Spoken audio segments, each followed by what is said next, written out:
Ya.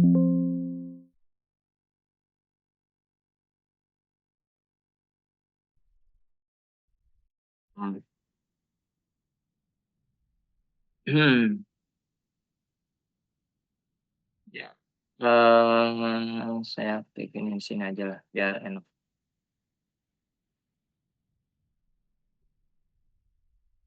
Yep.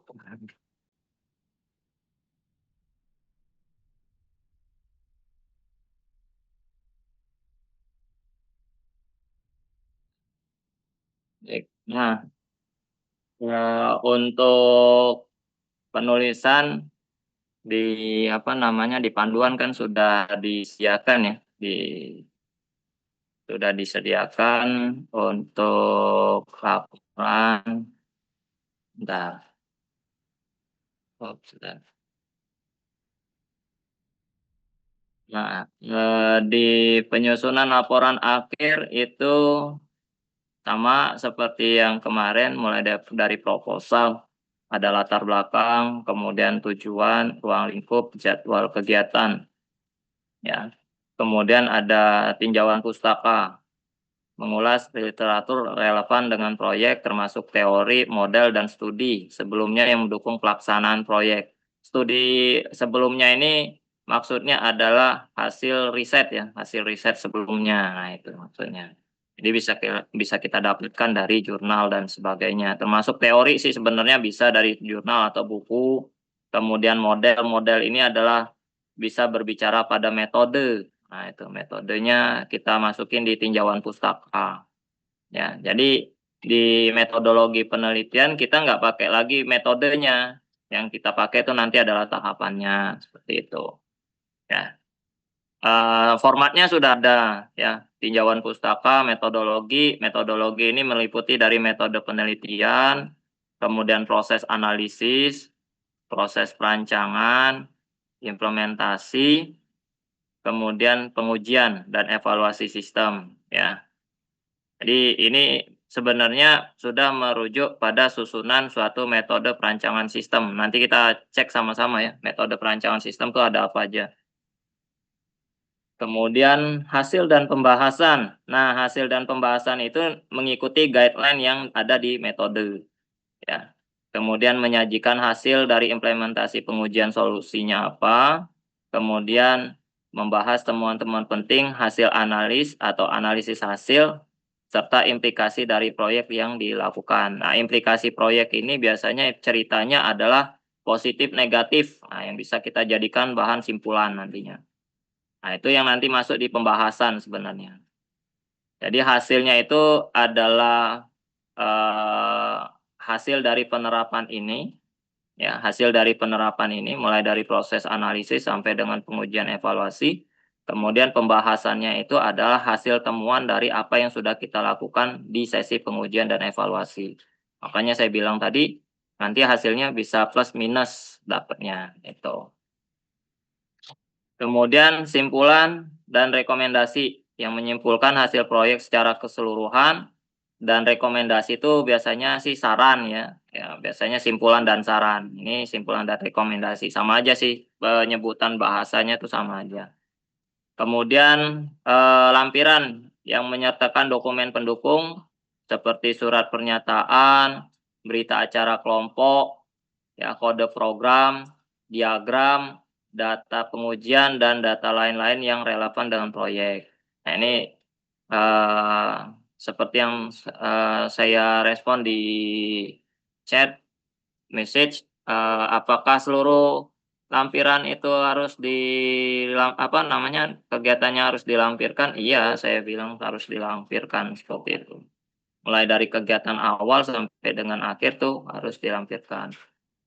Kemudian, luarannya wajib ya, luarannya wajib ada video, ada poster, ada PowerPoint presentasi. Nah, presentasinya nanti dengan saya langsung. Ya, jadi ini filenya sudah dikirimkan di dalam tugas 3. Nanti sesi presentasinya saya buka di sesi ke-7 itu nanti saya buat web lagi. Ya, nah nanti kita sepakati kapan mau dikerjakan webnya. Yang jelas untuk tugas ketiga ini kalau tidak salah tanggal 9 terakhir. Nah ini, tugas ketiga itu tanggal 9 Juni, jam 3 terakhir dikumpulkan, ya. Saya lihat, cek, tugas ketiganya apakah sudah kumpul semua atau belum. Jangan sampai lewat dari 9 Juni jam 3 sore, ya. Dong, ini harus harus ditepati waktunya ya, harus ikuti waktunya. Nanti sudah kumpul semua baru nanti saya buka web. Nanti silakan, pantauin terus ya, dimonitor terus pertemuan ke-7 ya, atau sesi ke-7, nanti webnya saya bikin di bagian bawah, ya. Nah, eee, hasil hasil pemeriksaan, apa namanya, pemeriksaan, tugasnya kemarin ada yang saya coret-coret langsung, kemudian ada yang saya tulis di feedback ya, ya ada yang saya komenkan, ada yang saya lingkar-lingkari, di apa namanya, di tugasnya, di paper-nya, ada juga yang saya tuliskan di dalam feedback. Nah itu, nanti silakan cek saja, saya nggak mau buka di sini, nggak enak jadinya kalau nanti bukanya di sini. Tapi intinya sama aja, ya, inti, feedback-nya itu sama. Yang pertama,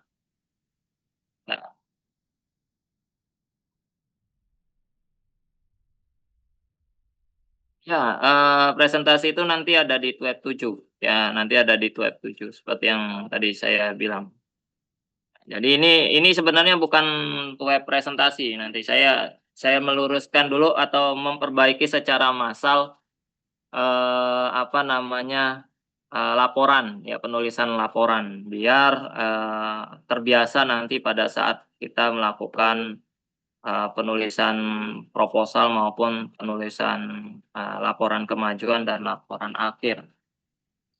Sebenarnya kalau mau sebetul-betulan ya, sebetul-betulan kalau merujuk pada skema riset misalnya, skema riset, proposal itu seharusnya sudah sampai dengan tahapan metodologi sebenarnya, proposal itu. Karena di tahapan, apa namanya, eee, kita bisa melihat, saya selaku dosen penguji proposal,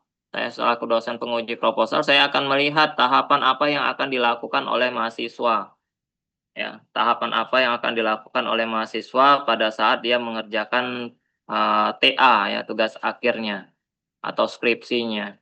Nah, lihatnya dari mana? Lihatnya dari, proposal itu, dari metode. Berangkatnya dari mana? Berangkatnya dari urgensi kenapa dia melaksanakan penelitian dengan topik tersebut. Nah itu. Contoh misalnya, saya melakukan pengujian terhadap apa namanya, terhadap, kerentanan suatu halaman web misalnya. Saya melakukan pengujian keamanan terhadap, apa namanya, suatu halaman web. Nah, topiknya itu, apa namanya, urgensinya dari mana? Berangkat dari misalnya studinya, kisah nyata ya, kisah nyata. Kisah nyatanya, dari sini misalnya, saya ngambilnya judulnya pengujian kerentanan, keamanan, sorry, keamanan halaman website. Halaman website misalnya, website apa, misalnya website universitas, website portal atau website homepage ya, apapun itu. Nah, misalnya studi kasusnya saya ambil dari, kampus saya sendiri, misalnya studi kasusnya Universitas Nasional Jakarta misalnya. Nah, ini guideline-nya sebelum, membuat project tuh biasanya ada guideline. Pertama tuh apa, urgensinya kenapa? Satu, kejadian di FIS misalnya, FIS, halaman web, 2 kali misalnya terjadinya udah 2 kali. Nah, dari sini kan, ada urgensi kenapa kita melakukan project tersebut atau melakukan riset tersebut, ya. Ya, project seperti ini juga samalah intinya.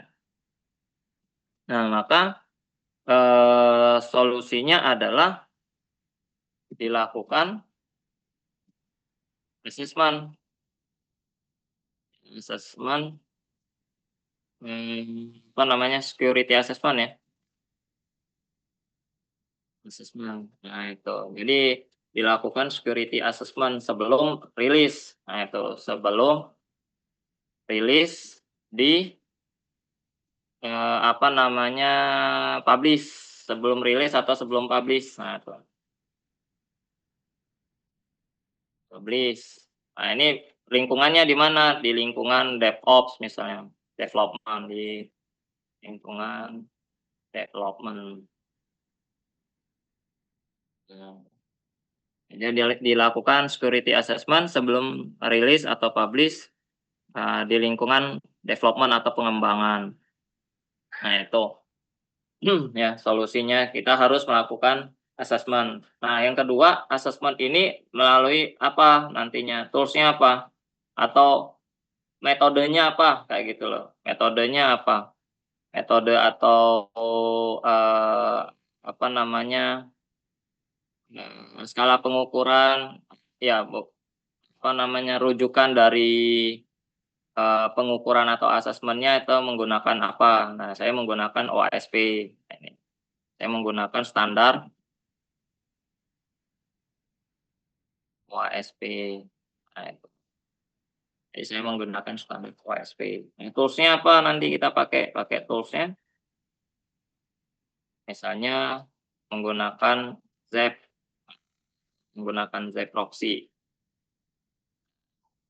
Jadi pengujiannya, seperti apa? Pengujiannya ada dua.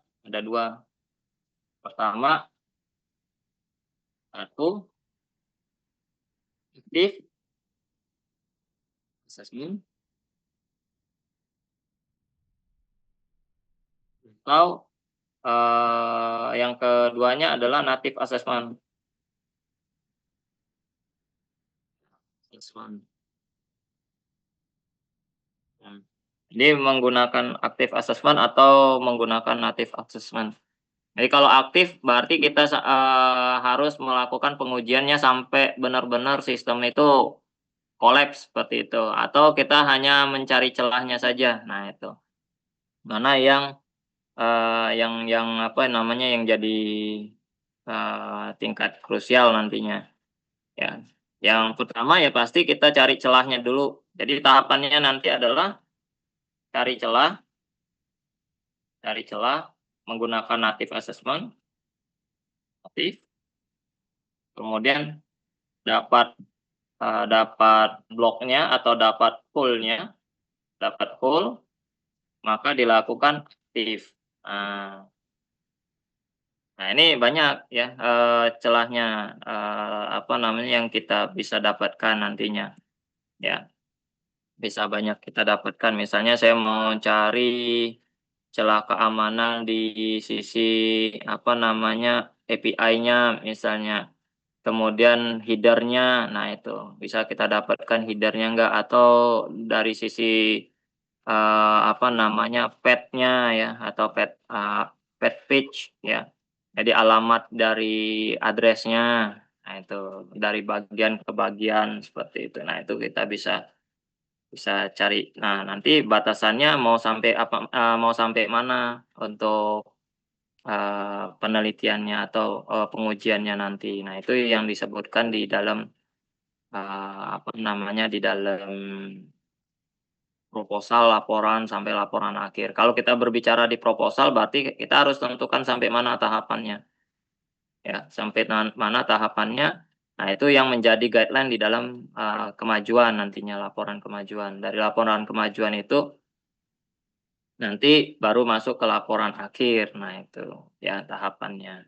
Nah, di sini saya banyak dapat temukan kasusnya adalah, perancangan sistem ya, metodenya, perancangan sistem. Yang akan banyak dipakai metode perancangan sistem tuh kan ada banyak ya, kalau kita cari di jurnal ataupun, contoh aja kita googling di Scholar ya, Google Scholar, itu banyak metode perancangan. Ada yang menggunakan, apa namanya, RAD, kemudian ada waterfall model, ada kemudian yang menggunakan ADI. Kemudian ada juga yang bisa menggunakan spiral dan sebagainya sih, banyak yang bisa kita dapetin dalam, apa namanya, dalam, eee, perancangan sistemnya nanti. Nah, tinggal kita sebutkan di tahapan-tahapan itu kan pada umumnya sama, ada tahapan analisis, kemudian ada tahapan desain, kemudian ada tahapan prototype, ya, kalau ada tahapan prototype, kemudian ada tahapan pengujian. Nah, ini kan balik lagi, tahapan analisis, desain, prototipe, pengujian. Ini kan, sebenarnya siklusnya balik-balik tuh itu aja, analisis, desain, prototipe, kemudian sesudah pengujian hasilnya apa, dianalisis lagi, kemudian, desainnya diperbarui, bagaimana bentuknya, kemudian dilakukan perbaikan dalam bentuk prototipe, dilakukan pengujian lagi. Sebenarnya sama aja, siklusnya balik-balik lagi, gitu. Jadi nanti, di sinilah, panduan kita, di analisis nanti kita ngapain, ya. Sebelum masuk sana, saya ada temuan di latar belakang ada yang cuman berapa baris ya, berapa paragraf, 2 atau 2 rasanya ada 2 paragraf. Nah itu, kalau bisa di dalam penulisan latar belakang tuh, ini clue-nya latar belakang, jangan langsung to the point ya, jangan langsung to the point, eee, apa namanya, dibikin manis-manis dulu lah kayak gitu lah, basa-basi kalau saya bilang tuh dibasa-basiin. Biasanya basa-basi itu biasanya, merujuk pada pembahasan umum, nih. Udah pembahasan umum, kemudian berdasarkan fakta atau apa ya, yang viral-viral, nah itu ya, kondisi ya, kondisi. Berdasarkan kondisi saat ini. Nah, itu. Inilah yang nanti menjadi trigger kita kenapa kita ngangkat itu. Nah, sebentar saya ya, listen.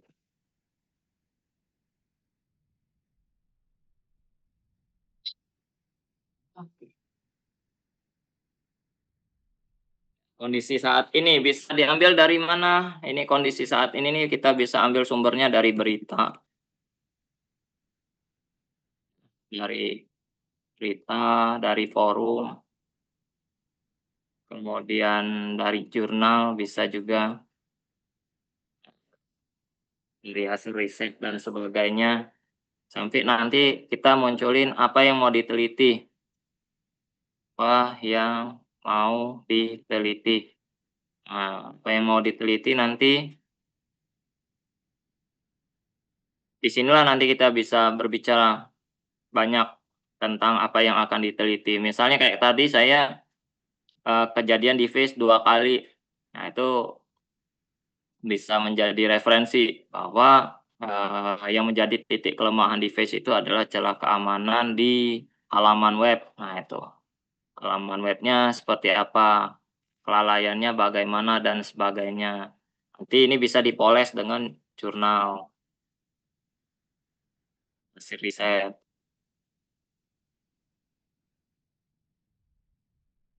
bisa dipoles dengan hasil riset. Misalnya halaman web tersebut, halaman web yang sering terjadi di Face itu biasanya halaman web yang tidak terstruktur dari sisi, eee, apa namanya, controlling ya, controlling kemudian ada view dan sebagainya, ya.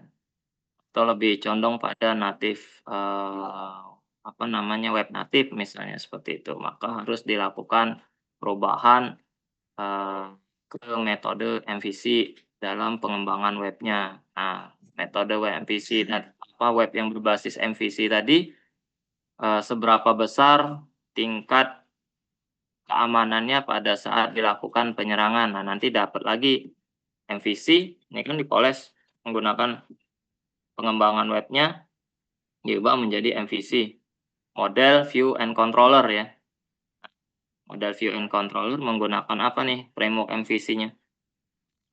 Nanti baru masuk yang akan dilakukan pengujian dilakukan pengujian apa saja. Ini. Nah, ini bisa jadi latar belakang. Contohnya kalau misalnya ke halaman, ke apa namanya, eee, LMS, Learning Management System ya.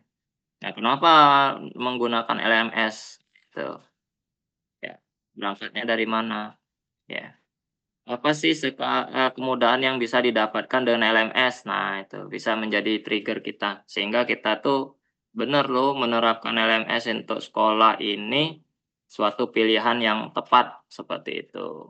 Dan banyak hal yang bisa kita dapatkan dari LMS. Nah itu. Lalu nanti masuk tujuannya kenapa, batasan ya, rumusan masalah ya, kalau tidak salah ada rumusan masalah.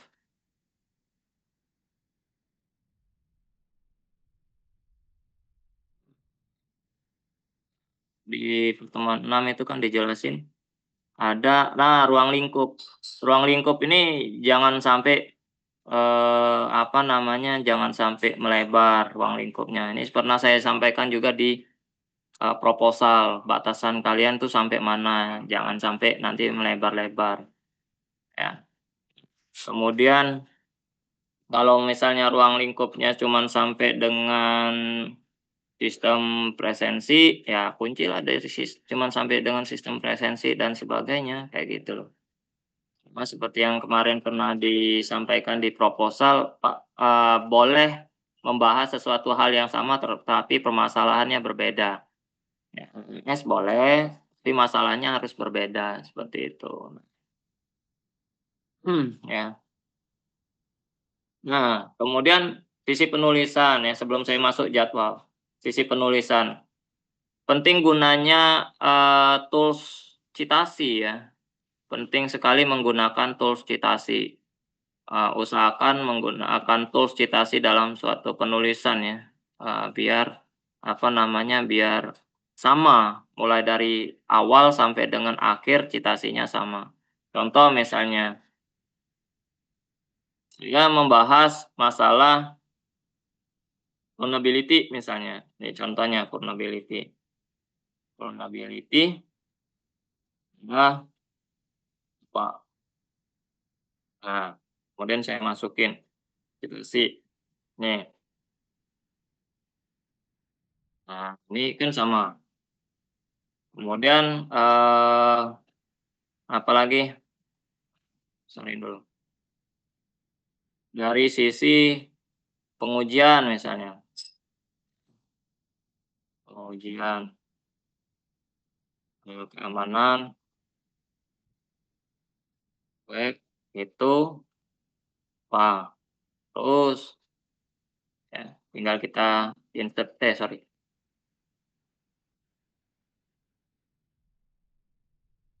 nah tinggal kita insert aja citasi. Nanti pada saat di daftar pustaka, misalnya nih masuk daftar pustaka, kita nggak perlu lagi nulis ulang, menyesuaikan gaya penulisan dan sebagainya, kita tinggal insert aja. Nah, tinggal insert bibliografi. Nanti tampil. Nah, seperti itu. Jadi langsung tampil saja. Jadi kita nggak perlu lagi nulisin model kayak gini. Sumber referensi itu yang baik adalah 10 tahun ke belakang maksimal ya. Maksimal itu 10 tahun ke belakang. Idealnya sih bagusnya 5 tahun ke belakang biar update, citasi atau teori dan sumber referensi yang kita gunakan. Nih, ini dari sisi citasi. Jadi ada yang nulis full name ya, di citasi itu nggak ada penulisan full name ya, tidak ada penulisan full name. Misalnya Guntoro Barofi, nggak ada. Yang ditulis hanya nama belakang, Barofi, tahunnya. Nah, tahunnya berapa, misalnya saya nulis buku tahun 2024 misalnya, 2024. Nah, ya sudah 2024, seperti itu. Nanti tinggal nambah di sini. Kita sudah masukkan di Mendeley. Jadi jurnal-jurnal yang kalian punya, yang teman-teman punya itu, nanti dimasukkan ke dalam sini, import, masukin, pilih, apa namanya, jurnalnya apa, kemudian nanti masuk di sini. Nah, ini jangan langsung saklek ditelan mentah-mentah, nah ini harus dicek lagi. Misalnya, judulnya udah benar atau belum, cek, dibuka jurnalnya. Nah, judulnya sesuai atau belum, kemudian namanya, nama penulisnya sudah sesuai apa belum, tahun terbitnya udah benar nih 2024, kemudian isunya, isu itu adalah nomor kelima ya, isu 5, nama jurnalnya apa, inovatif ya, Journal of Social Science Research. Nah, itu masukin di sini, kalau belum ada masukin. Kemudian volumenya, volume keempat, halamannya, dimasukin. Kalau ada, doi, masukin doinya, ya. Kalau ada doi, masukin halaman doinya. Kalau tidak ada, ya nggak masalah. Kemudian ISSN, masukin namanya, nomor ISSN-nya. Sehingga pada saat ini dipanggil, di apa namanya, di Word-nya, begitu kita install Mendeley, nanti masukin, aktifin plugin Mendeley-nya, kemudian kita panggil dari sini. Nanti tinggal narik aja datanya, tinggal narik, terus bibliografinya tinggal kita import. Nah, jadi apa yang digunakan nanti sesuai, apa yang digunakan di sini, nih, nanti sesuai dengan apa yang ada di daftar pustaka. Nah, saya temukan ada yang tidak sesuai ya, saya ada temukan tidak sesuai satu atau 2. Ada daftar pustakanya tapi tidak ditemukan citasinya, seperti itu. Kemudian, kalau kita berbicara tentang sesuatu hal yang merujuk pada hasil riset atau sumber di dalam, baik itu di dalam latar belakang atau tinjauan pustaka, itu wajib mencantumkan citasi. Misalnya menyatakan anggrek itu, adalah tanaman, bla bla bla bla bla bla, seperti itu ya, tanaman langka dan sebagainya misalnya. Nah, sumbernya dari mana? Nah, itu masukin sumbernya. Jadi jangan sampai berstatement sendiri. Nah, itu. Jadi jangan sampai berstatement sendiri di dalam suatu penulisan, itu jangan sampai. Kemudian di penulisan citasi. Penulisan citasi misalnya kayak tadi, anggrek adalah, tanaman langka yang ditemukan hanya di hutan tropis. Nah, itu. Nah, itu, jangan sampai di sumber citasi itu, pernyataan itu kita copy paste langsung secara mentah-mentah ke dalam teks laporan nantinya. Ini tuh nanti skripsi dan sebagainya lah, jangan sampai. Tapi usahakan itu diparafrasekan. Nah, itu, jadi harus diparafrasekan. Jadi tanaman anggrek itu merupakan tanaman endemik hutan tropis yang langka saat ini dan susah ditemukan dan sebagainya, dan pengembangbiakannya agak, banyak mengalami kesulitan karena pada saat ditempatkan atau dibudidayakan di area lingkungan yang berbeda sering terserang penyakit. Nah, itu contohnya kayak gitu. Jadi sering diparafrasekan. Nah, sumbernya dari mana, kita masukin sumbernya. Seperti ini nanti sumbernya, bisa di depan, bisa di belakang, ya. Itu nanti di tinjauan pustaka sama, latar belakang ya.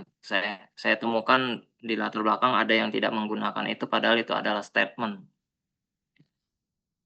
Dicek aja deh di laporan masing-masing, di catatannya. Nah, kemudian tabel. Rasanya saya pernah tulis di punya siapa ya kemarin.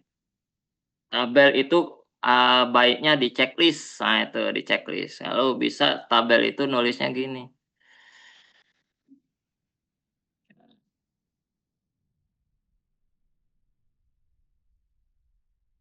nomor kegiatan. Nah, kegiatan nanti di sini bulan, bulan, misalnya bulan ke berapa nih? Bulan ke satu misalnya, bulan ke satu, bulan kedua, bulan ketiga. Kalau bisa nama bulannya ya masukin, bukan nama si bulan. Ini nih, bulan keempat. Nah, contohnya ya, ini saya kecilin dulu. Nah, contoh satu, apa namanya, penulisan proposal. Sorry, bentar, ini saya split dulu, saya insert, eee,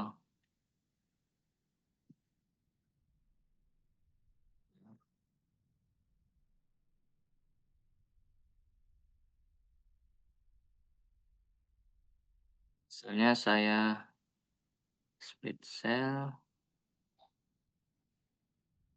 misalnya ada kita satu bulan ada empat empat minggu, oke, masukin.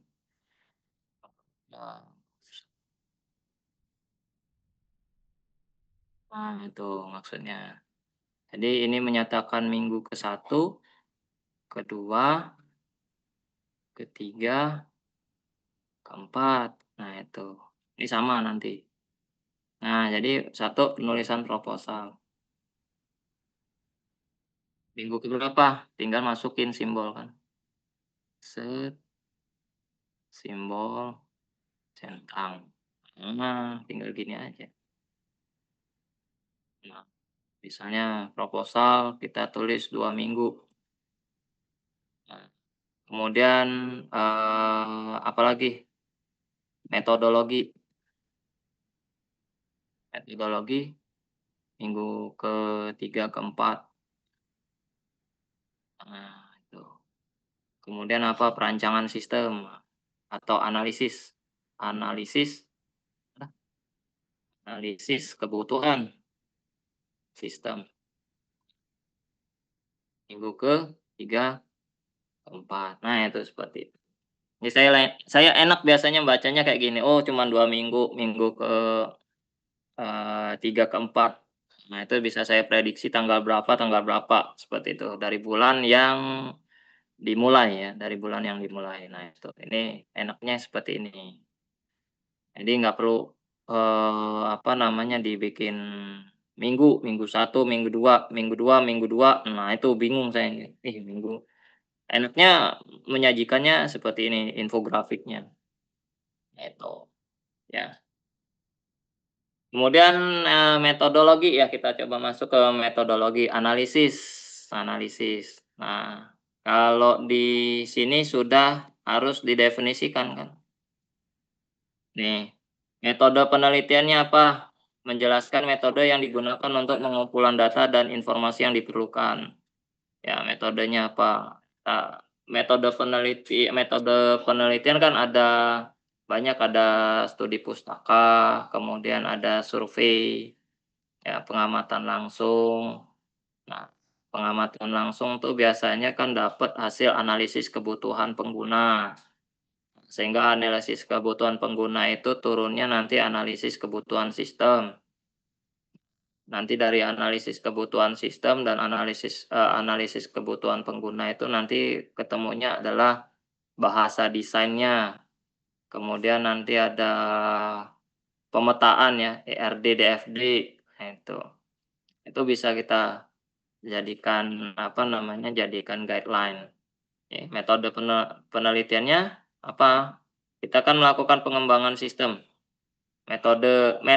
Metodologi dengan metode beda ya. Metodologi itu lebih condong pada, cara kita melakukan penelitian ya. Itu sepengetahuan saya, sepemahaman saya. Kalau metode pengembangan sistem adalah tahapan kita untuk mengembangkan suatu perangkat lunaknya. Nah, eee, apa-apa saja yang kita dapat apa-apa saja yang akan kita butuhkan di dalam suatu metode pengembangan sistem di tahapannya itu berdasarkan dari metodologi penelitian seperti yang tadi, pengamatan atau, survei ya, pengamatan langsung. Pengamatan langsung apa nih misalnya tadi di sekolah ya, pengamatannya di sekolah. Di sekolah itu kesulitan yang dihadapi guru itu apa dan, yang dilakukan oleh murid bagaimana, seperti itu. Contoh, guru itu kesulitan untuk, eee, me apa namanya, melakukan perekapan nilai ya, misalnya, eee, jujur kalau dikasih tugas tertulis, kalau saya dikasih tugas tertulis biasanya, apa namanya, tercecer kayak gitu lah. Biasanya tercecer dan banyak numpuk di meja kerja itu, lembar jawaban dari mahasiswa. Makanya saya ubah tertulis tetapi dokumentasikan dalam bentuk digital. Nah itu, nanti, apa namanya, dimasukkan ke dalam, e-learning, nah itu, atau ke dalam, apa namanya, Google Form, biasanya saya masukkan seperti itu, sehingga saya tinggal mengakses saja filenya. Nah itu kan, cara-cara yang, apa namanya, yang modern ya. Nah, cara-cara itu yang akan diterapkan di suatu sekolahan, misalnya ya sekolahnya tarafnya ya, sekolah menengah pertama, itu nanti, dijadikan paperless. Nah, di dalam sekolah menengah pertama itu tidak ada penerapan itu, maka kita kembangkanlah LMS itu, di mana tugas-tugas itu dijadikan dalam bentuk digital walaupun penugasannya tertulis, sehingga memudahkan si guru untuk melakukan rekap tugas, penilaiannya ada di situ, dan itu nanti langsung masuk ke, basis data dan bisa di-print dalam bentuk Excel misalnya seperti itu, sehingga langsung terekap nilainya. Kesulitannya adalah yang tadi, guru tidak bisa melakukan atau terkendala dalam, melakukan rekap nilai, apalagi misalnya siswanya banyak, kelasnya banyak. Maka, solusinya adalah LMS. Nah, apa yang dibutuhkan guru tadi di dalam LMS-nya kita petakan, ya, ada tugasnya, berarti ada nama tugas atau tabel tugas. Ya, tabel tugas tadi ada ID yang jelas. Nah, tabel tugas itu ada ID, kemudian nanti tugasnya tugas keberapa dan keberapa seperti itu, lebih dari satu pasti tugasnya. Nah, selain tugas berarti ada nama gurunya, nama kelasnya, kemudian ada nama mahasiswa atau siswanya. Jadi ada user, guru ya, atau tabel user itu nanti kan ada guru, ada ADM, kepala sekolah, role-nya dan sebagainya, ada staf dan sebagainya. Kemudian ada tabel siswa itu kan ada, apa namanya, ID nomor induk siswanya, kemudian nanti ada namanya dan sebagainya, ada entitas yang lain lah seperti itu. Kemudian ada tabel tugas, nah itu, ya. Dari tabel tugas itu nanti kita kan bisa tarik semuanya tugasnya nilainya berapa dan sebagainya. Nah, itu kan, dari, proses analisis kebutuhan dari suatu sistem sudah dipetakan dalam bentuk ERD. Di proses analisis ini kita harusnya sudah mengurai ya sebenarnya, sudah harus mengurai bahwa yang akan dilakukan itu adalah memetakan kebutuhan apa, seperti itu, dari si pengguna sistem nantinya. Ya, kemudian proses perancangan itu menguraikan tahap-tahap perancangan yang dilakukan mulai dari analisis kebutuhan hingga perancangan solusi. Nah, eee, kalau di dalam melihat dari sini, ini lebih pada wacana ya, lebih pada wacana atau narasi ya, lebih pada narasi. Tapi apakah boleh kita menerapkan desain di bahasa desain di dalam metodologi? Sebenarnya boleh-boleh aja sih, sah-sah aja. Karena itu yang akan menggambarkan, saya selaku pembaca laporannya, ini nanti bentuknya bagaimana. Nah itu. Bisa saja kita narasikan akan ada halaman login, berarti yang akan disediakan itu adalah halaman login, kemudian ada halaman, apa namanya, tugas, kemudian ada halaman, siswa, ya, pada saat dia mau melakukan pengumpulan tugas, kemudian berarti ada dashboard guru, ada dashboard siswa ya, kalau bisa dilihat. Kemudian nanti bisa dilihat adalah tabel nilai dari tugas dan sebagainya. Nah, itu kan banyak tuh, ya. Tapi kita definisikan di dalam proses perancangannya. Heeh. Kalau saya sih lebih enaknya pakai desain ya, kalau saya lebih enaknya pakai desain, tapi terserah mau seperti apa. Jadi misalnya, bentuk desainnya nanti seperti ini loh, bentuk desain login seperti ini, sketsa ya, bentuknya itu adalah sketsa. Boleh menggunakan Figma juga boleh, menggunakan Canva juga boleh, atau tools yang lain juga boleh, silakan saja. Sehingga nanti pada saat diimplementasi, desainnya itu tidak melenceng dari guideline-nya. Jadi kalau halaman halaman login nanti bentuknya seperti ini, pada saat implementasi beda-beda tipis ya udah jadi masalah sih menurut saya. Misalnya yang tadinya, karena kan ini bentuknya sketsa, yang tadinya gambarnya apa namanya, gambar-gambar solid misalnya warnanya warna solid, tapi desain view-nya itu bisa kebayang, oh nanti halaman login-nya itu di center dari halaman, dari layar ya, center screen. Nah seperti itu, oh bentuknya nanti visualnya seperti ini. Nah itu, bentuk dashboard-nya seperti ini dan sebagainya. Nah itu, di dalam proses perancangan, jadi bisa kita, eee, apa namanya, visualisasikan, ya.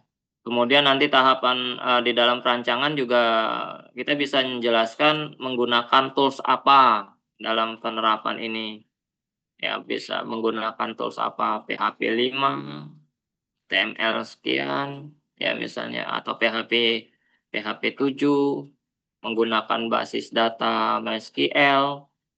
Ya, atau NoSQL ya, no query SQL, bisa menggunakan JSON database-nya atau seperti apa, terserah. Kemudian tools-nya bebas lah, mau pakai MySQL, mau pakai MariaDB, MongoDB, Firebase yang basisnya cloud, ya boleh-boleh saja, silakan saja, seperti itu.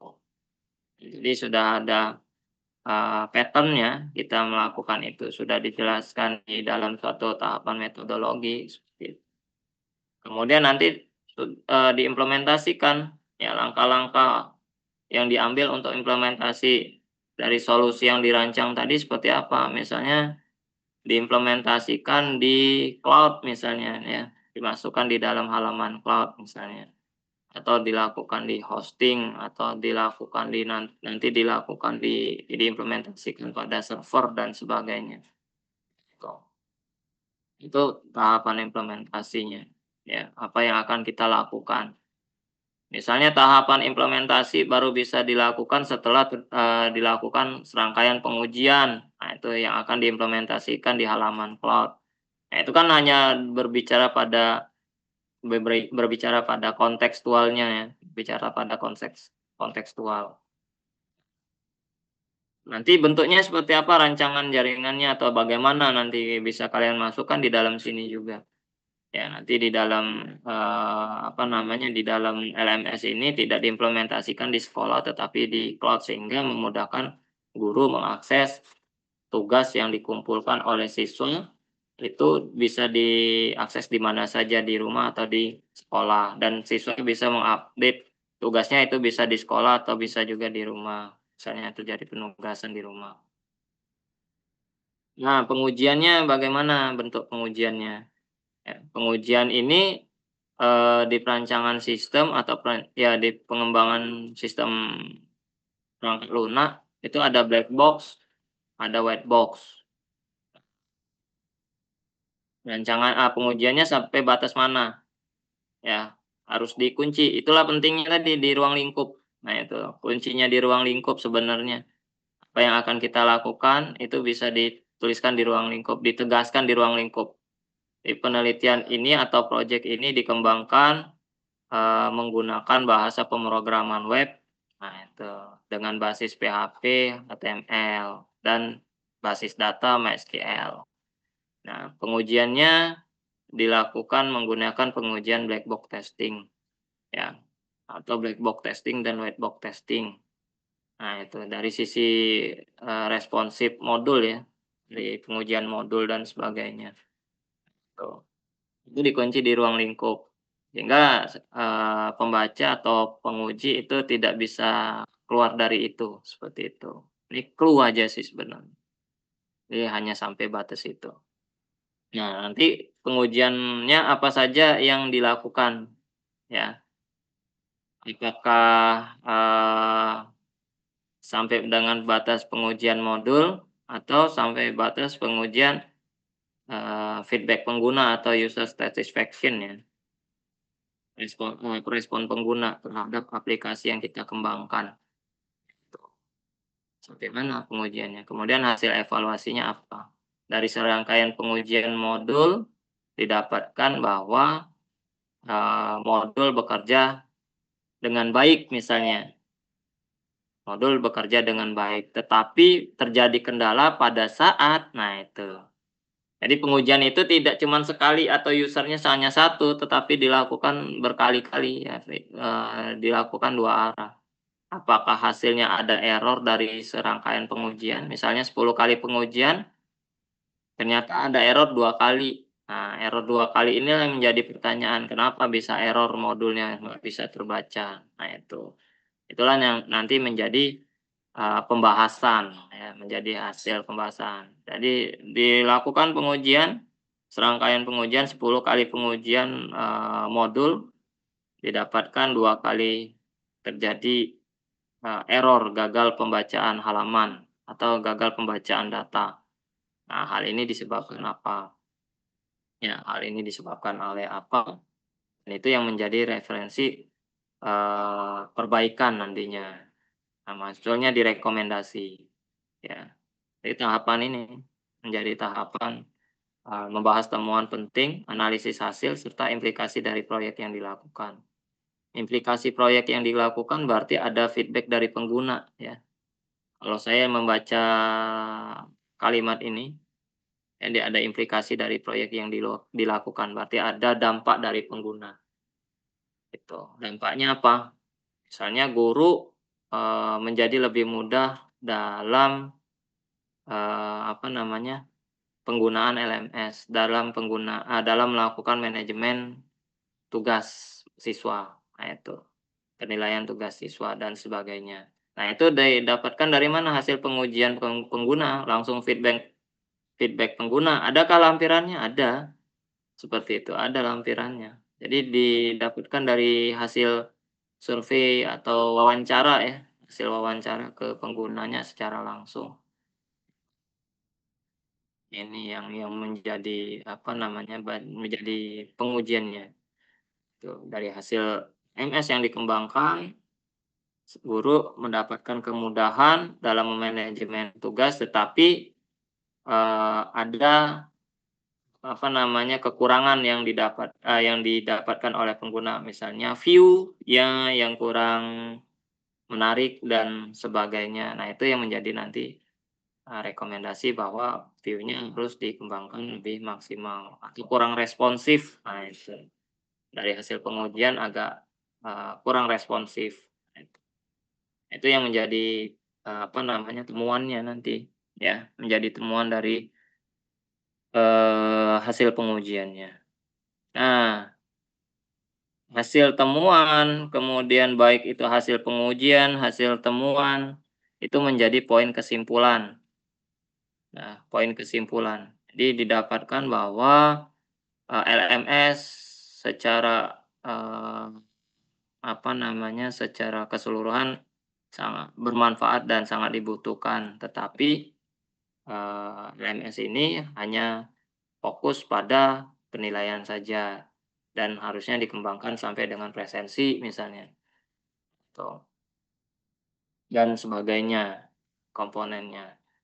Nah, kemudian dari hasil pengujian didapatkan 2 kali error dari 10 kali pengujian yang diakibatkan adalah gagalnya pembacaan modul. Hal ini disebabkan apa? Nah itu, dan sebagainya. Nah, kekurangan tadi menjadi referensi, rekomendasi untuk pengembangan sistem. Misalnya, mungkin penggunaan basis data tadi jangan menggunakan, MySQL atau yang menggunakan basis data yang lain yang lebih ringan dalam proses pembacaan data atau yang responsif dari sisi pembacaan data. Bisa menggunakan apa, dan sebagainya. Dari sisi pengembangan web, mungkin dibutuhkan tim yang lebih paham terhadap, bahasa desain dalam dalam pengembangan desain user interface-nya atau desain UI-nya, itu. Sehingga bisa menarik pengguna untuk menggunakan aplikasi dan nyaman digunakan. Itu mungkin menjadi saran atau rekomendasi dari hasil riset atau projeknya, seperti itu. Nah, inilah yang menjadi, kecemasan saya sih sebenarnya, menjadi kecemasan saya, apakah projek ini akan sampai dengan maksimal dalam sisi pengerjaannya nantinya. Karena waktunya ya tidak banyak, seperti itu, ya. Sesi pertemuan 1 sampai dengan 8 itu kalau tidak salah gap time-nya cuman 1 minggu, seperti itu. Ya berarti, cuman 2 bulan, apakah 2 bulan ini cukup dan sebagainya, harus dibatasi dari projeknya, ya harus dibatasi, kita sampai dengan batas mana untuk projek ini dikembangkan. Jangan sampai nanti terlalu lebar dan hasilnya tidak terkejar nantinya, tidak terkejar sampai dengan selesai, ya tidak terkejar sampai dengan selesai, itu. Jadi harus dibatasin di ruang lingkupnya harus jelas. Nah, kemudian, originalitas dari projek itu perannya penting, jangan sampai nanti, bagus bagus di proposal, bagus di laporan kemajuan, bagus, saya cek seluruhnya dari sisi jurnal ya, dari sisi jurnal ternyata ada, jadi berubah nilainya. Ya, proposal bagus, laporan kemajuan bagus, taunya di laporan akhir, ini kok saya temukan ada yang sama ya. Nah itu, seperti copy paste dari bahan yang sudah ada. Nah itu, dari bahan yang sudah ada, itu yang saya wanti-wanti juga nih, ada yang saya wanti-wanti juga, apakah ini benar-benar originalitas atau apa sepertinya. Nah itu ya. Jadi jangan sampai nanti berubah arah sistem penilaiannya, itu. Luaran itu wajib, video itu adalah demo ya, videonya adalah demo dari projeknya, kemudian, poster ya, poster itu, eee, dari hasil potongan-potongan dari laporan akhir sebenarnya. Makanya, apa namanya, di proposal ini sebenarnya masuknya, posternya adalah poster riset sebenarnya, yang gampang digunakan tuh poster riset.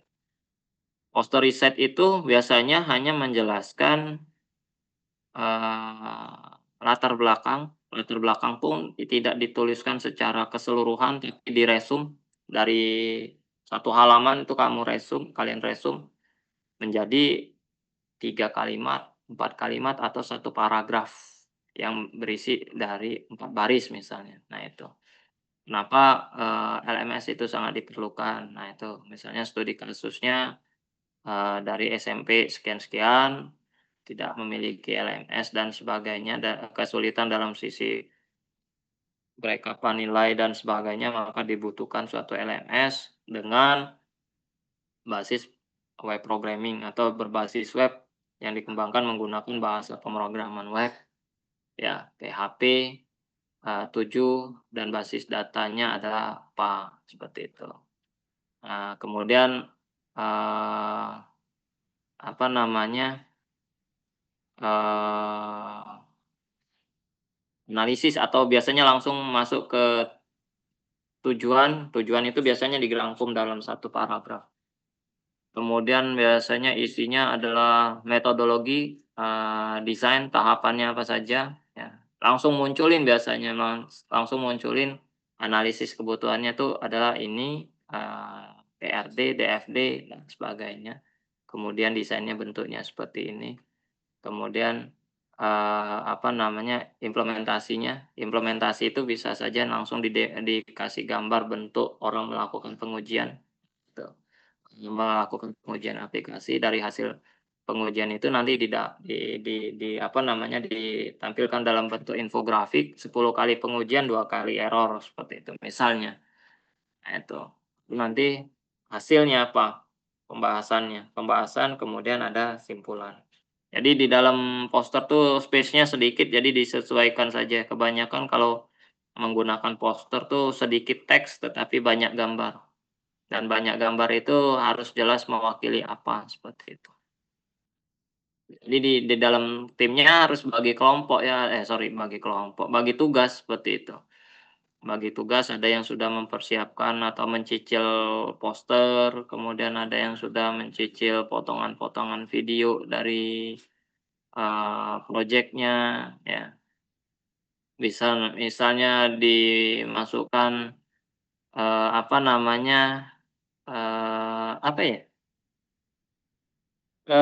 film dokumenter ya kalau saya bilang tuh film dokumenter dari effort-nya teman-teman mengerjakan itu sampai dengan hasil itu. Jadi, ya pengujian, eee, dirangkum kemudian dijadikan suatu video, nah itu bisa jadikan itu. Jadi durasinya kayaknya tidak disebutkan durasinya berapa, tapi nanti silakan cek di panduan ya, mungkin ada durasinya. Saya tidak melihat temuan durasi waktunya sih sebenarnya. Ya bisa saja dijadikan satu nanti potongan-potongan videonya, ya. Kemudian PowerPoint presentasi. Nah, PowerPoint presentasi ini kalau bisa poin-poinnya saja, jangan sampai seluruhnya apa namanya, dicantumkan ya, dicantumkan nggak perlu semuanya karena, eee, durasinya dikit ya, presentasinya kalau tidak salah 15 menit atau seperti apa, gitu. Jadi setiap tim berarti kalau 15 menit kali 4, nah rasanya ada 4 kelompok. Berarti ya di situlah nanti waktunya. Jadi 1 jam itu kita bagi 4 kelompok di satu pertemuan ya, satu pertemuan. Nanti ada yang masuk di dalam ruangan, ada yang nggak masuk ruangan, nanti saya pilah seperti itu. Nanti saya panggil berdasarkan kelompoknya.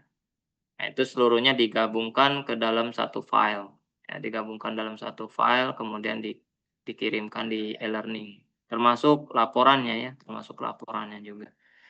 Itu, jadi seluruhnya harus, ada, ya.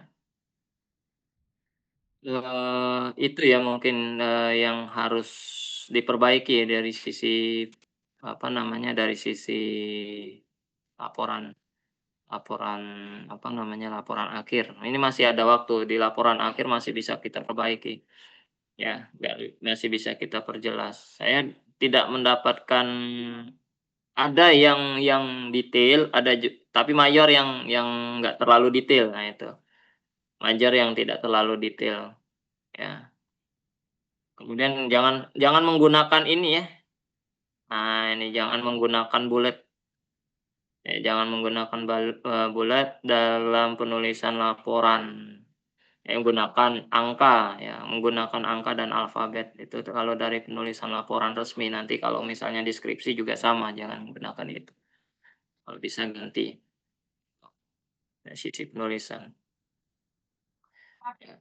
Eee Yes, kalau ada yang mau ditanya silakan, saya buka sesi diskusi. Hmm.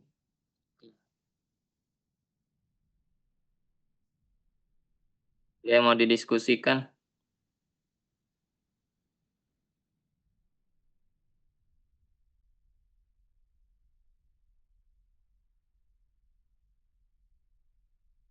Udah.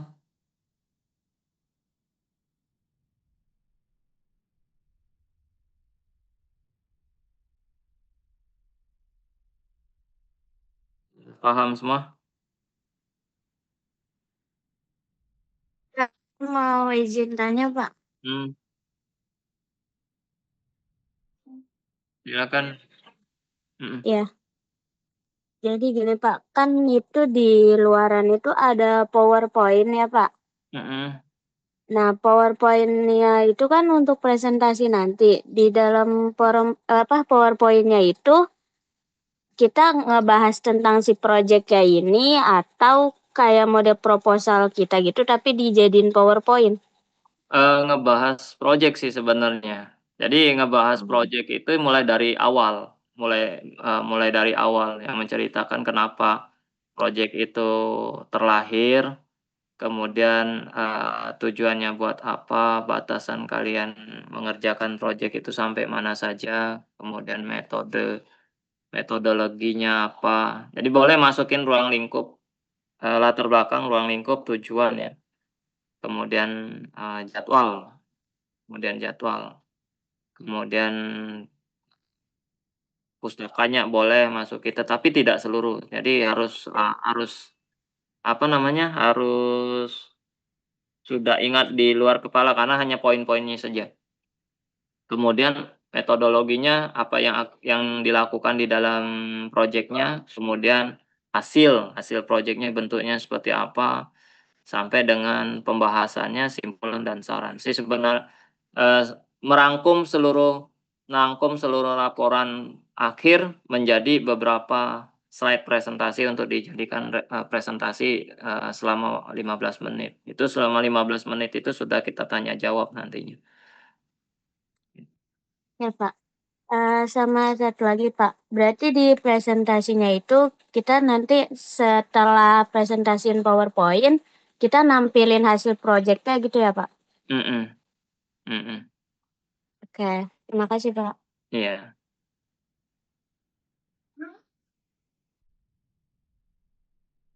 Lagi?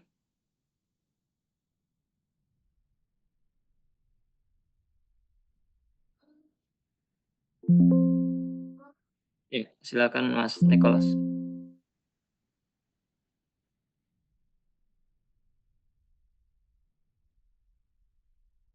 Mmm,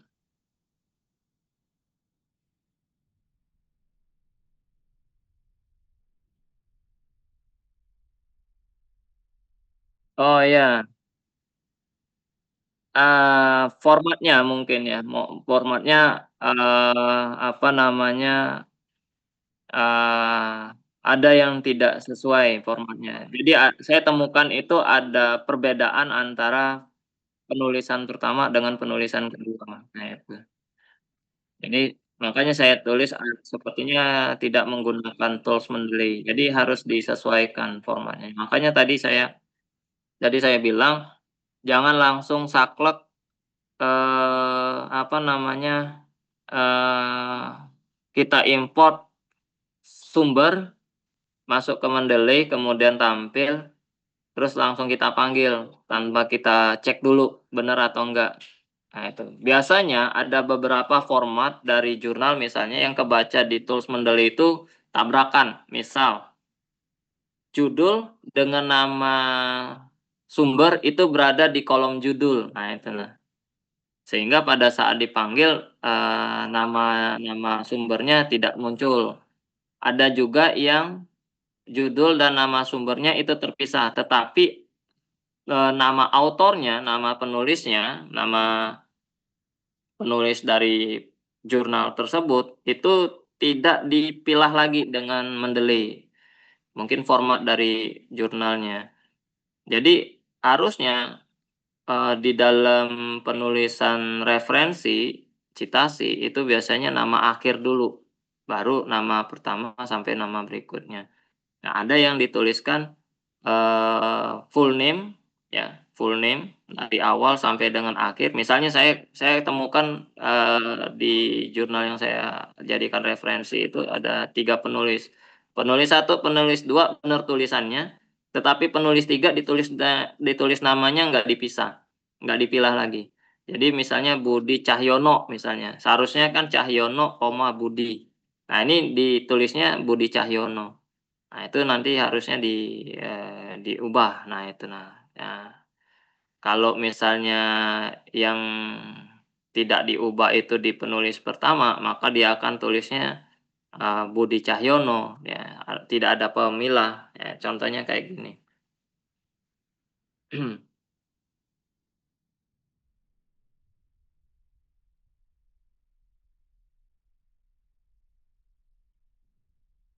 Ini tampil nih,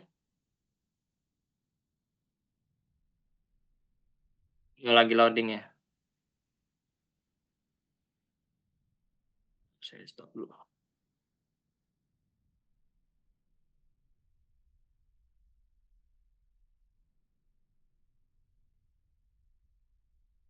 Your sharing is paused.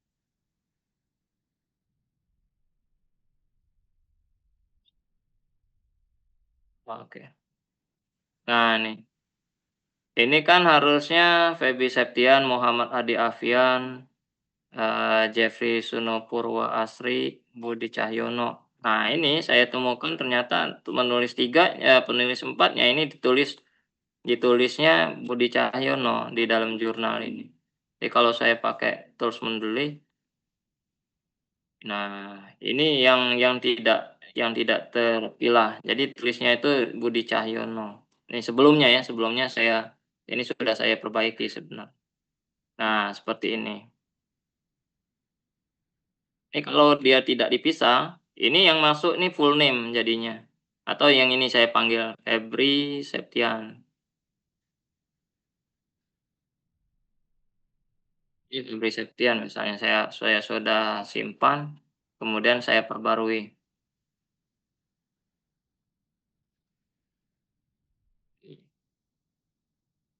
Nah nih, jadi namanya Febri Septian. Padahal harusnya Septian, Febri. Jadi yang dipanggil hanya Septiannya saja. Di sini pun jadinya masalah Febri Septian. Harusnya Septian, Febri. Atau Septian F jadinya. Septian F. Nah, itu yang saya temukan kok ada perbedaan antara sumber 1 dengan sumber 2. Ini banyak sih kejadian yang seperti itu. Ya, bukan di 1, 2 kali, biasanya banyak saya temukan di laporan proposal teman-teman mahasiswa di kampus itu juga sama. Jadi saya tegaskan harus dilakukan pengecekan berulang dari hasil Mendeley. Yang ada yang jurnalnya, ada juga yang waktu kita ngambil citasi saja dalam bentuk bibtex ya, kemudian kita import ke dalam Mendeley, itu juga ada yang error juga seperti itu. Jadi, paling diperbaikin saja dari sisi ininya, citasinya. Karena kan kalau dia sudah diperbaiki, nanti di-reload aja nanti sudah ngikutin format yang baru, seperti itu.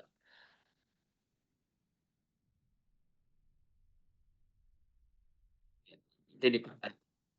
Mhm. Bukan yang mayor sih, menurut saya minor aja itu sih mah, minor, sisi penulisan, khilaf dari sisi lunak ya, wajar-wajar aja. Mhm. Lagi? Silakan.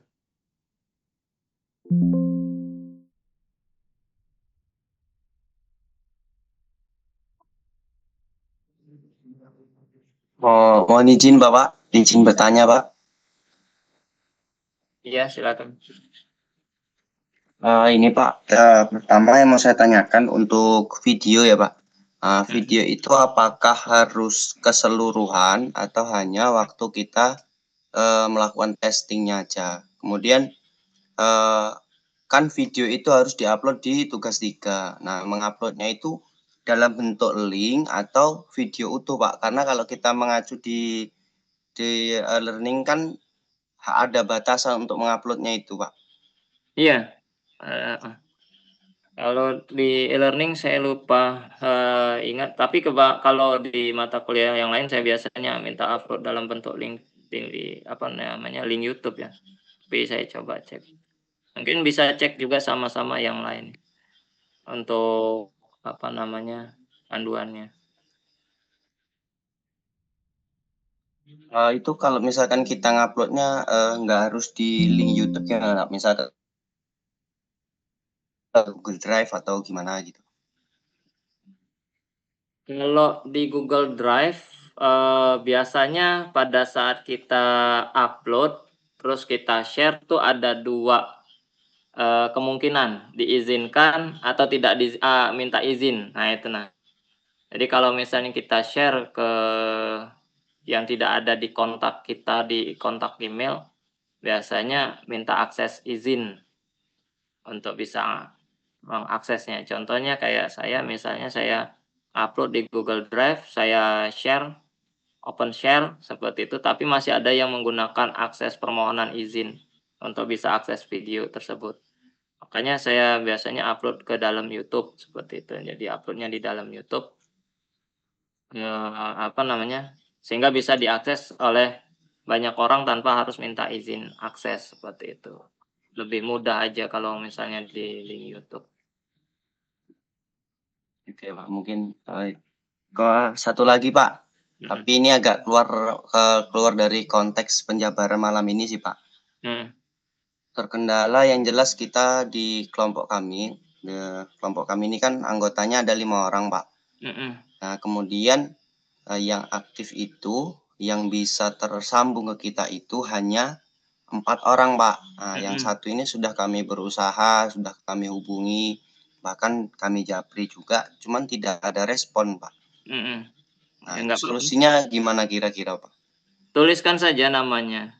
Yang jelas nanti kan ada lampiran toh.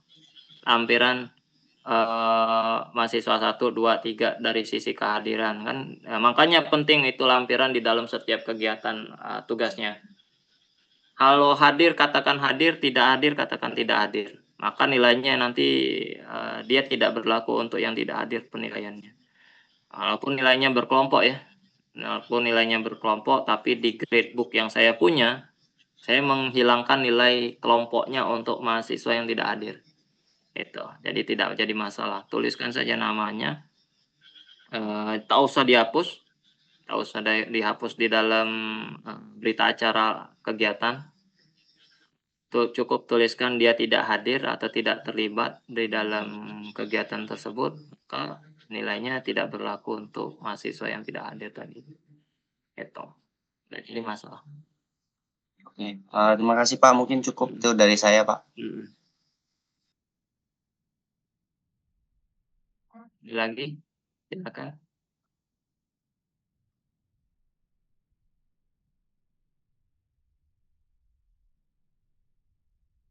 Sambil saya cek di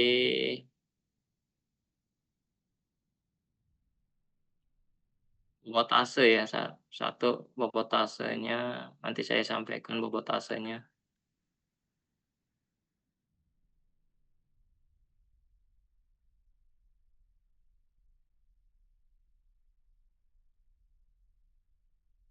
Ada satu video.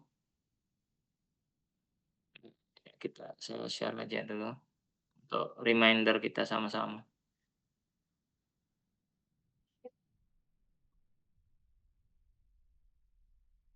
Oke ya. Oke. Untuk tugas 1 ini bobotase, makanya penting untuk ngikutin tugas 1 sampai dengan tugas 3. Tugas 1 itu 20%, persentasenya, tugas 2 30%, tugas 3 itu 50%. Jadi total tuh ada 100% ya total tugasnya. Persentasenya ada 100%. Nilainya diambil seluruhnya dari nilai tugas. Jadi penting untuk ikutin nilai tugasnya. Ya, kemudian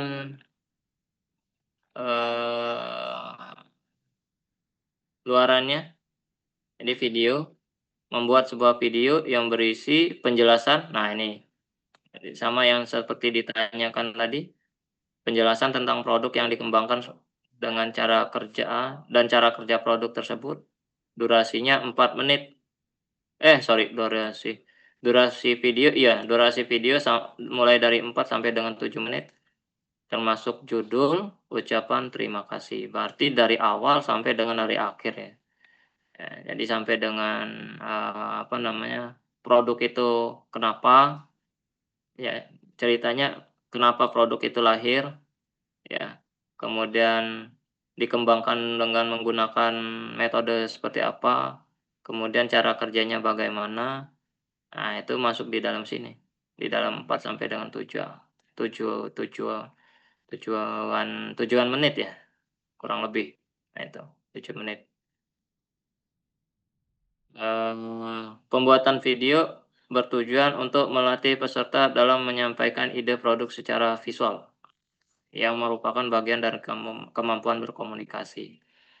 Nah, video di-upload di kanal YouTube.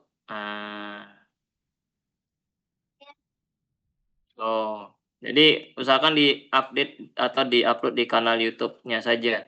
Jadi biar ndak, minta akses. Nah, saya waktu ngakses video ini nggak perlu minta akses.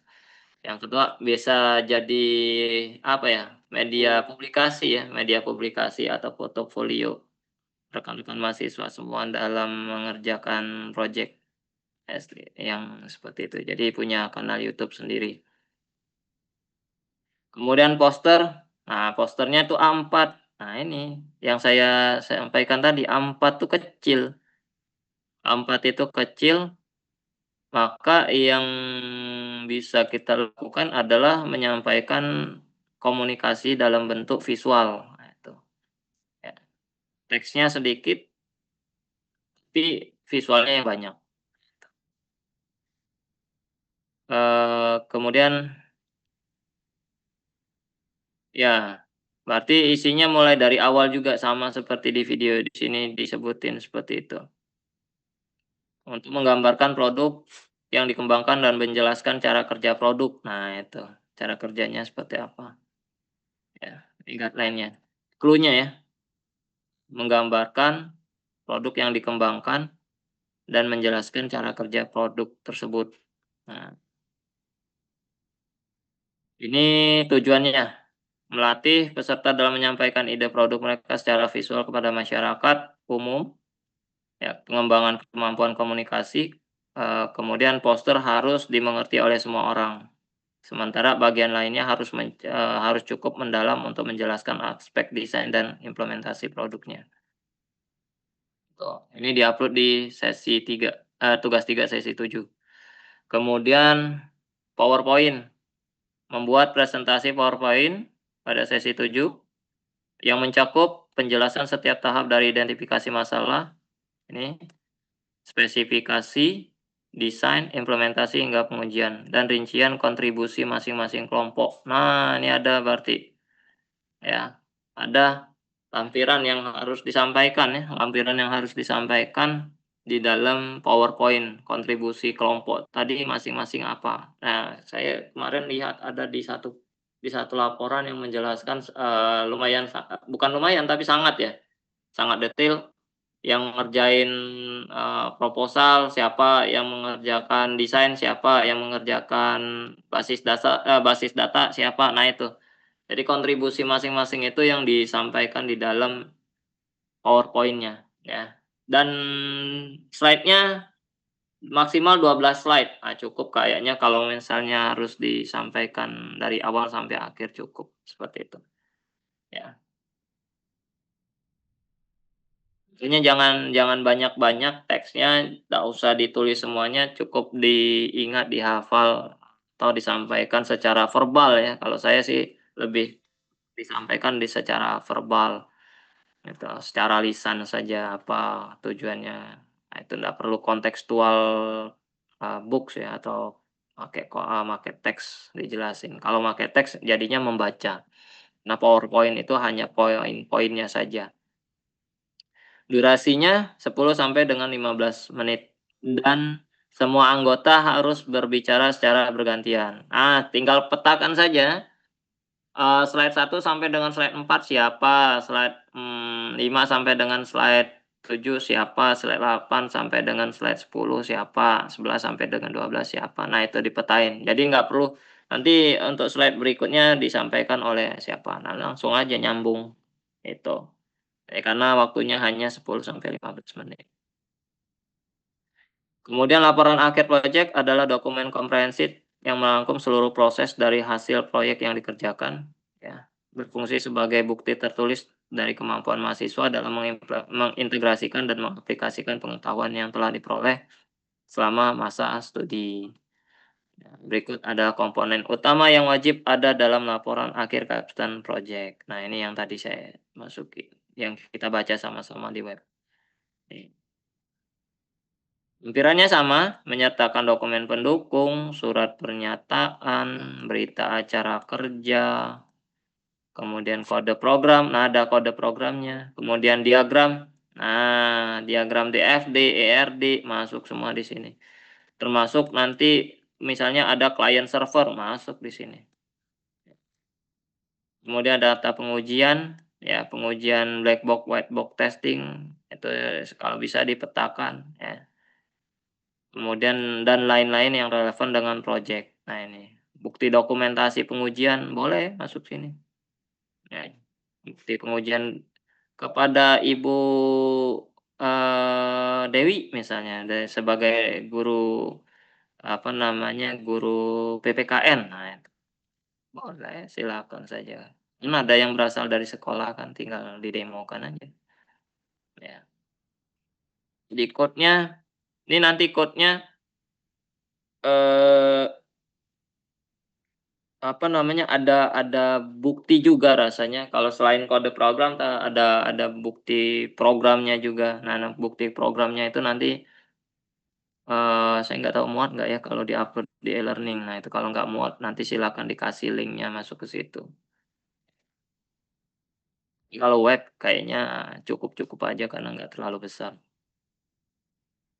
Laporan akhir capstone project disusun dengan jelas, terstruktur, dan didukung oleh data serta referensi yang relevan. Nah, dokumen tidak hanya menunjukkan kemampuan teknis mahasiswa, tetapi juga kemampuan mereka menulis laporan ilmiah yang baik. Nah, ini kan udah belajar nih, berarti laporan ilmiah, laporan riset. Nah, itu ya. Project ini adalah bagian dari riset sebenarnya dilatih untuk mengerjakan riset tugas akhir.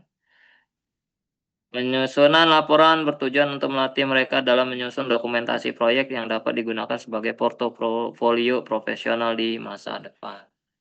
Jadi kalau bisa berlatih di saat ini. Ya. Kalau kami nyebutnya dokumentasi perangkat lunak, gitu.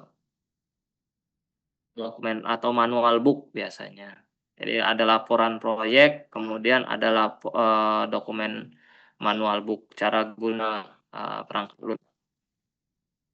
Nah, ini hanya cover dan lain-lain nanti bisa diakses lah, seperti itu. Nah, kurang lebih itu ya. Jadi ada 8 sampai dengan 12 slide, kemudian 10 sampai dengan 15 menit, sesi apa namanya, presentasi, kemudian nanti ada video 4 sampai dengan 7 menit. Nah, itu sampaikan. Kalau bisa videonya digabung. Nah, siapa yang sudah bisa membuat video, bikin video seperti itu, record, nanti ada yang editing. Nah, itu nanti masukin di dalam laporan kegiatan, dimasukin. Nah, misalnya si Natasha membuat video. Nah, itu videonya mulai dari apa sampai dengan apa misalnya. Nah, misalnya videonya bab 1, nah sudah masukin video bab 1, berarti dia down di bab 1. Nah, itu nanti ada lagi seluruhnya terlibat ya, terlibat di dalam pembuatan video juga. Jadi tidak ada yang hanya, berperan satu orang saja yang bikin video, tapi seluruhnya harus terlibat. Videonya usahakan wajib tampak orangnya ya, wajib tampak orangnya. Dan apa yang disampaikan dari projeknya, yang interaktif ya, kan di Canva banyak tuh slide-slide yang bisa digunakan untuk membuat video. Nah, itu. Nanti ada yang tugasnya nge-raping ya atau mengkolektif video tadi sehingga menjadi video yang utuh dan waktunya 4 sampai dengan 7 menit. Dari opening sampai dengan closing ya. Intro banyak di Canva atau di OBS, nah itu. Di Camtasia juga banyak tools-tools-nya bisa kalian gunakan untuk membuat, apa namanya, video.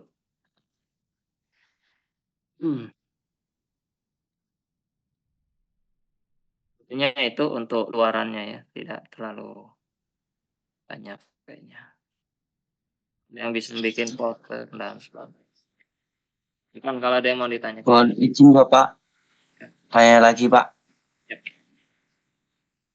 Berarti kan untuk video itu Pak, intinya video itu mempresentasikan apa yang menjadi dari awal dari project ini ya Pak?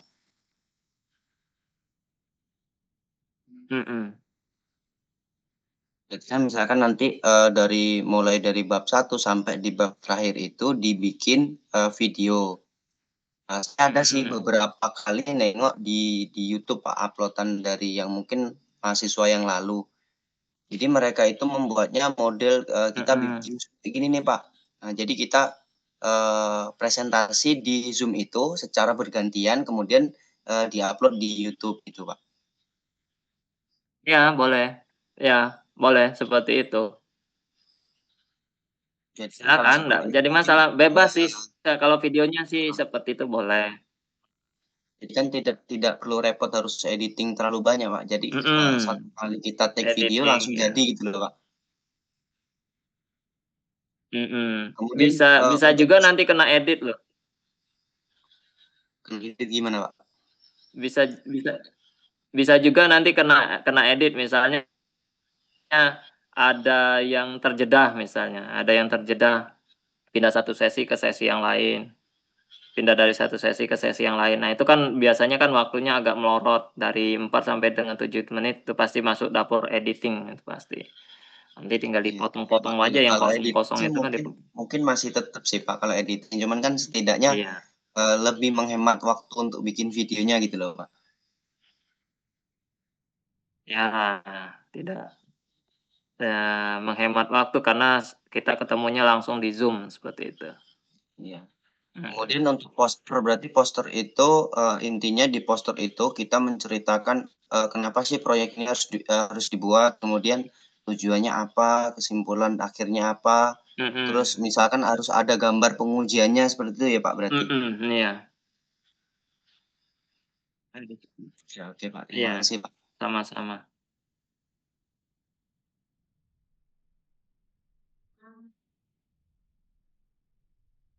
Ini ada contoh poster, sebentar saya coba. Ini kalau dari riset ya. Sorry, Camtasia.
Nah, contohnya ini kan apa namanya, hasil kegiatan kita di LPKA, Lembaga Pemasyarakatan Anak, kolaborasi antara Universitas Malahayati, Politeknik Negeri Sriwijaya, sama kampus ya Universitas Internasional Jakarta.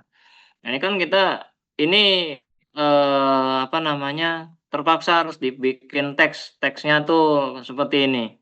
Ini harusnya, tidak terlalu banyak, seperti itu. Tag-nya terpaksa harus dimasukin dan size-nya juga harus terpaksa dibesarkan. Ini kan mayoritas isinya gambar sama, apa namanya, apa yang kita lakukan, mulai dari latar belakang.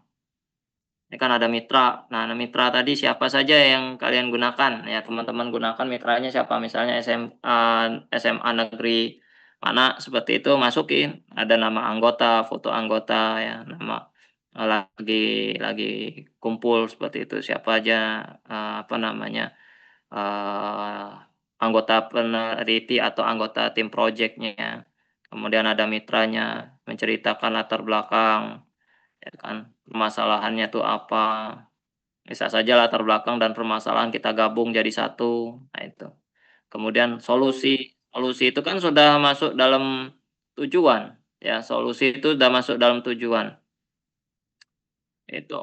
Tujuannya apa, ya, kemudian tahapan pelaksanaan ini sudah masuk ke dalam metode, tahapan kita itu ngapain aja, ya. Kemudian kegiatan yang dilakukan, nah itu, kegiatan yang dilakukan mulai tahapan apa saja di dalam pelaksanaan risetnya. Di dalam tahapan pelaksanaan pasti ada FGD ya, FGD itu, forum group discussion yang kita lakukan, ya. Kemudian ada kegiatan yang kita lakukan tuh apa aja, mulai dari tahapan desain dan sebagainya, gitu. Nah, tahapan desain nih apakah harus dimasukin gambar-gambarnya? Masukin aja gambarnya model kolase kayak gini, nah sudah. Kayak kolase kan, mulai dari misalnya desain, apa namanya, DFD, atau flowchart-nya, flowchart pengerjaan perangkat lunaknya, nah itu masukin truk.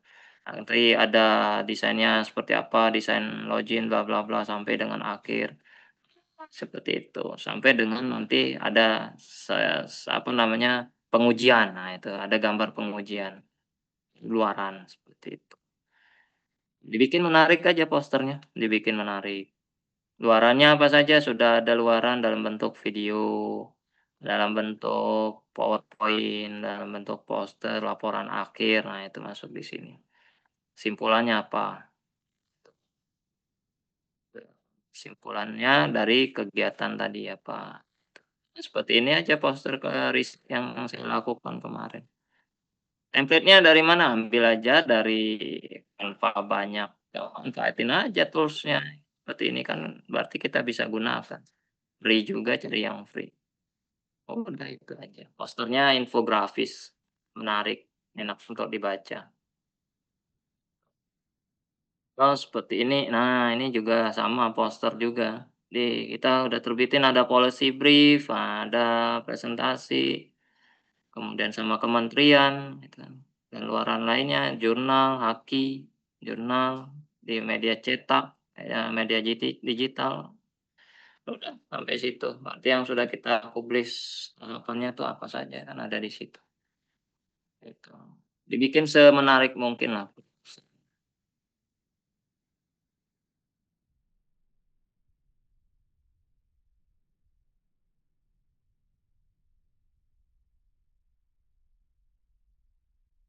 Pak, nggak ada foto bersama, kirim aja foto siapa yang bisa ngedit foto, jadiin satu, gitu.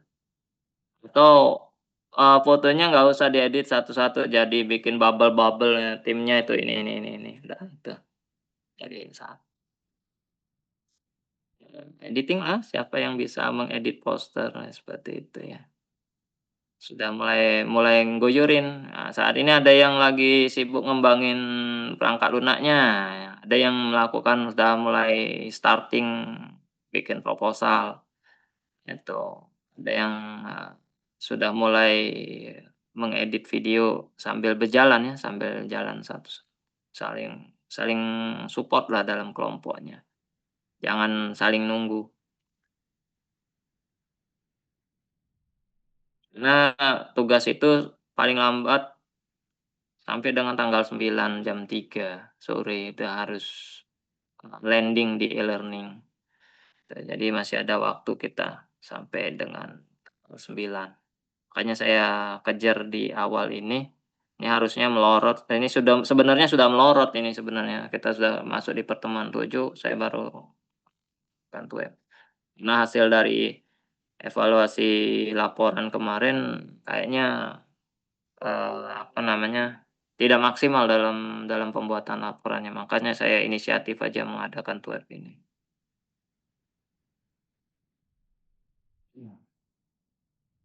Iya, silakan ada yang mau disampaikan lagi? Ada yang mau tanya?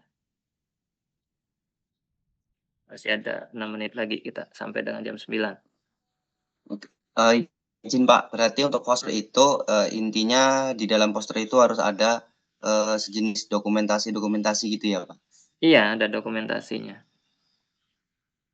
Kayak misalkan, kebetulan kan saya satu kelompok sama Kak Natasha nih, mungkin Natasha lagi coding nih, dia ngambil gambarnya dia, kemudian nanti waktu, saya bikin desain, saya yang bikin desain gitu, mungkin kayak gitu aja ya? Ya bisa. Ya, ada yang sudah berjalan, di pos masing-masing. Nah, itu tinggal minta info update-nya aja. Kak, udah sampai mana nih? Boleh ndak share, videonya saya lagi bikin, poster nih, udah mulai starting bikin poster. Udah masukin, yang lain nanti kontribusi yang di mana dia pos masing-masingnya tuh sedang melakukan apa. Jadi tinggal di-share di grup, ini dari view dashboard, nah itu langsung, nanti yang laporan sudah saling, nimpalin, ya ini udah update di laporan, nah itu. Ada yang memperbarui proses, metodenya, nah itu nanti, apa namanya, masukin lagi, nah itu saling ngumpulin data, ya saling tukar data, saling bantu.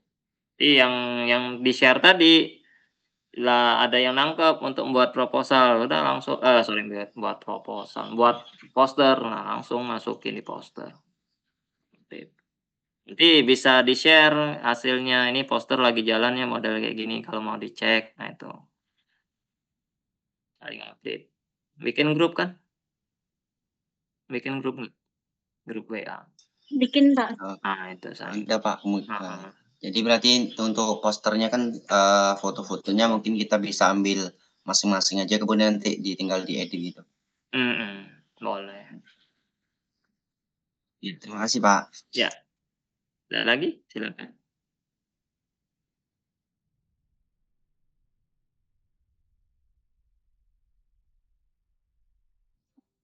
Tidak ada? Habis? Mbak Anissa, ada yang mau ditanyakan?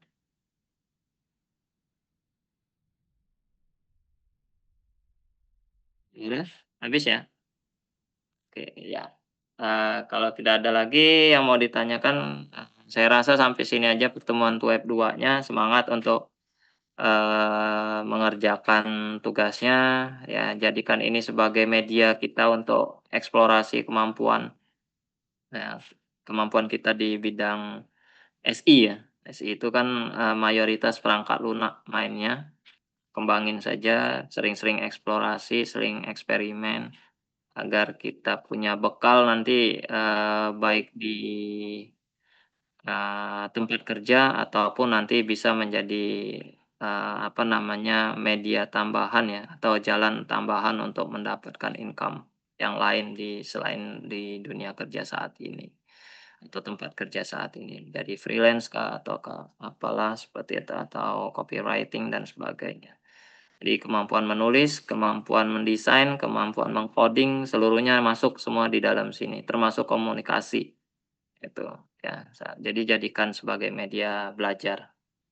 Baik, sampai jumpa di web 3 ya, berarti kita nanti ada di web 3 untuk presentasi, kerjakan tugasnya dan selesaikan tepat waktu. Semuanya harus nyemplung semua, jadi saling kontribusi, jangan menunggu, "Saya nggak bisa ini, saya nggak bisa itu hanya cerita yang saya rasa belum mencoba sudah kalah duluan, seperti itu. Jadi usahakan explore dulu, tes dulu, coba dulu, bisa karena biasa, ya. Sampai jumpa, di pertemuan berikutnya. Saya akhiri, assalamualaikum warahmatullahi wabarakatuh dan mohon maaf jika ada kesalahan dalam penyampaian. Waalaikumsalam warahmatullahi wabarakatuh. Sampai Terima jumpa kasih, Kak. semuanya. Ya, tetap semangat. Siap, Bapak. Saya izin live dan mengakhiri kegiatan web. Recording stopped.